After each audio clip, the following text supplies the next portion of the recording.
Good evening. We start here tonight. Business Unity South Africa has made an impassioned plea to the South African government to urgently resolve the impasse between the country and the U.S. over allegations that Cyril Ramaphosa's government sold arms to Russia.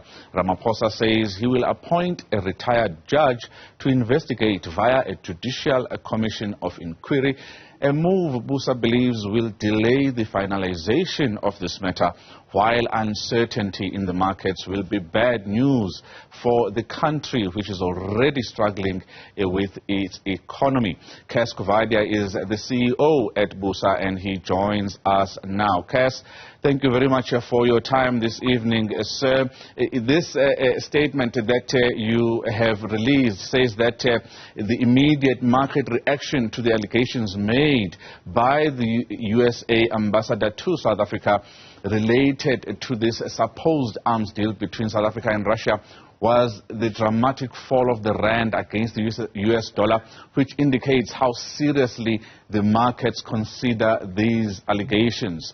How serious really should we be worried as South Africa economically? Well, the US is our second largest trade partner. We are also part of the AGOA agreement, which comes up for review in the next few months. And this puts us on the back foot as far as negotiations to keep South Africa in the AGOA agreement is concerned, which is and the AGOA has been a significant factor in our trade relations with the US. We also, in not just the US, but the Western markets, we are critical to us for capital. When we have to go out into the markets to raise funds, we raise funds in those markets. And if this hangs over us without any certainty one way or the other, I think investors will wait until this thing is sorted out. Investors will not want to make any commitments to invest medium to long term in the country if there's a possibility that, depending on how this thing pans out, but if there's a possibility that the U.S. might have problems with our relationship with them. So we think that it is a serious matter.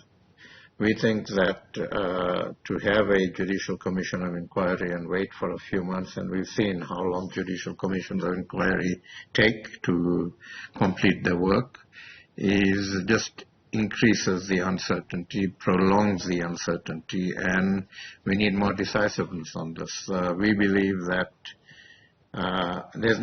there's no dispute about the fact that the Russian ship was here. There's no dispute about the fact that goods were loaded onto the Russian ship, and the government is saying it was goods that were ordered pre-COVID.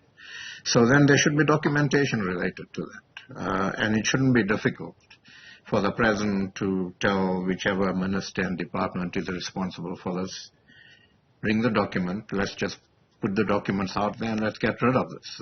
We don't see why that can't be done. So we think that, and that's why we're appealing to the President to deal with this decisively. And we are absolutely clear that we're not going to comment on government's foreign relations. And if government takes the view that they want to be non-aligned, that's fine, but then let's be non-aligned. I also don't have a problem with the sort of Asian economies are growing and making their mark on global politics and economics.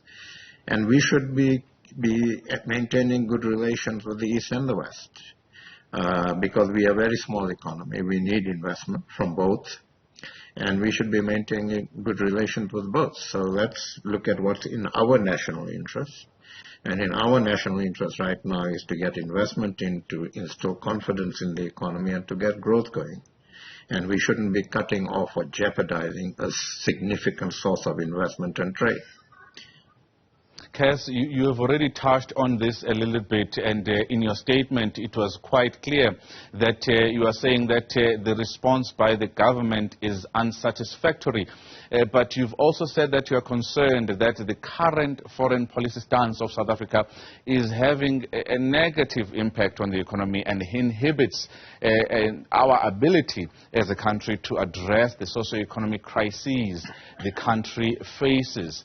Let me ask this question. Do you believe that as BUSA and the business lobby groups and the business community, you still have the ear of the government, that you still have good relations with the government for them to hear you out on this particular matter? No, we have very good relations with government. As you would know, we support government where we can. We're supporting them in the President's energy plan being implemented. We raised 100 million rand to secure expertise to put into NECOM in the presidency. We're talking to the President about working with government on logistics and law and order. So we have a very good relationship with government, and we believe we need to continue to having good relationship with government while calling them to account and criticizing where that is necessary, and that's what it is. It's a robust relationship. We also have access to government, so that's not at issue here. Whether government will take heed of our concerns, that remains to be seen. We'll obviously at the appropriate time try to meet with government, try to understand what's happening. They are obviously at this point in time, we hear that they've issued a démarche and asked the U.S. ambassador to come and meet the Minister Pando. She's talking to her counterpart in the U.S. So let those processes unfold. Let's see what comes out of there. We hope the government will at least consider what we put out in the public space, because what we put out is as a result of concerns on the economy, on growth, and this inhibits our ability to actually deal with the socio-economic crisis we have in this country. And that's our concern. We're not getting involved in the politics or the ideologies here, but this is clearly a significant setback in our efforts to actually instill confidence in the country and attract investment and get growth going. Cass, the Africa Growth and Opportunity Act, the importance of that particular AGOA cannot be understated. The ability for South Africa and other African countries to be able to export goods, certain goods in manufacturing, certain goods when it comes to agriculture and the automotive sector, without quotas and without taxes from the U.S. is actually so much that it can't be understated. There's supposed to be later this year an engagement with the Americans. The worst case scenario that has been painted, Cass, has been that South Africa could face sanctions. What's the worst case scenario for you right now, even though we are at the beginning stages of this particular issue? Look, I don't want to speculate on that because I don't want to create more sort of unnecessary pessimism around this. What we are saying, let's deal with what we know. We know that the ambassador made that statement, and it's very unusual for an ambassador to any country to actually have a press conference and make statements like that. We know we've asked the President to try and resolve this as quickly as possible, and we should all concentrate on trying to resolve it as quickly as possible. The bottom line is that, as you say, AGOA is important. If we don't resolve this, if this thing comes out in a way that's negative to us, it does put serious concerns on our ability to actually negotiate a good deal for ours remaining in AGOA, and that would be a serious economic setback. But I don't want to speculate about sanctions and so on. These are things that our governments must sort out. The issue is now there, And I would have confidence that our governments will be talking to the U.S. government to see how this can be resolved, and that's what we should concentrate on. I think to speculate at this stage is, I don't think, very productive. Cass, before I let you go, it's been 24 hours, more than 24 hours since the news came out, and you sit in a very high position in terms of business leadership. Can you describe what the business community, those you have been in contact with, if any, here and abroad, what they have expressed to you as their concerns besides what we have ventilated this afternoon? Well, yes, and look, it's not only now. I mean, Alan Pullinger, first-rank CEO, in his annual report criticized our relationship with Russia. Gareth Ackerman, in his annual report for Pick and Pay a week or so ago, criticized our relationship with Russia. And what business leaders are looking at the moment, and what they're trying to understand, is what's informing our foreign relationships at the moment. Because we've been consistent to say that whatever government does, whatever policy position they take, whatever relationship they have, has got to be tested against whether it's good for our economy and good for growth and good for investment. And if it's not, we shouldn't be doing it.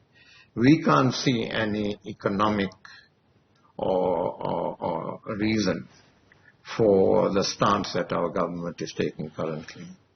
Russia is relative to China, relative to America, relative to Europe, a very small trading partner. And even the trade we do with them, it's the balance is not in our favor, it's in Russia's favor. So economically, from a point of view of trade, from a point of view of attracting investment, because there's very little investment coming into South Africa from Russia, just doesn't make sense. And that's our concern, and that's what business leaders are raising with us. Why this particular stance? And I guess we'll have to, when we do meet with government, we'll have to ask them that question. Cass Coovadia, thank you very much for your time, sir. He is the CEO at Business Unity South Africa, making an impassioned plea to the South African government to make sure that this issue of the supposed sale of arms by South Africa to the Russians is resolved quickly and not take months. It will delay the resolution and actually cause unnecessary uncertainty over a long period, which will be bad for our economy.